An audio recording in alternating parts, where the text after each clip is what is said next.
kini Reba chana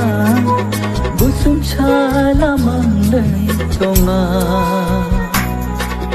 Sungai ini Jaibal chana Kencani lam lezem tonga Sarga hasonga Sonani hasonga Nam Leima sana Jalpa kini Rebak chana Busum chang laman lay tonga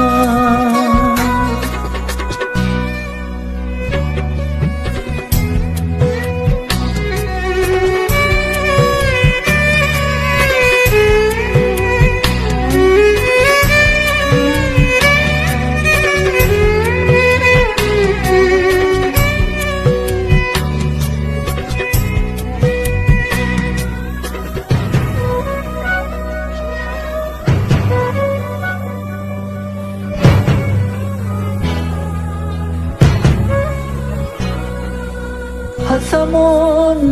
cha chika thor pele ang patna nga hengan kircha hiri hiri chapitoni ranchayoban ang bisingan ini sungan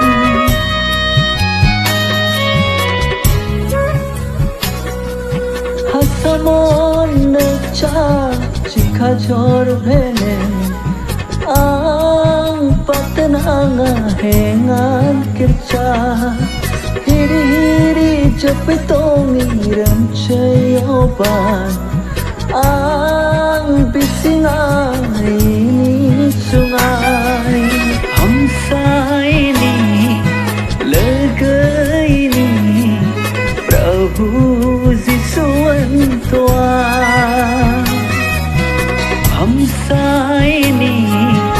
laga ini Prabhu Jisuwantua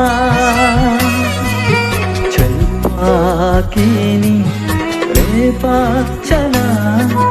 Busum chala manglay tonga Sungai ini Jaibal chana Kencang lam lezem tonga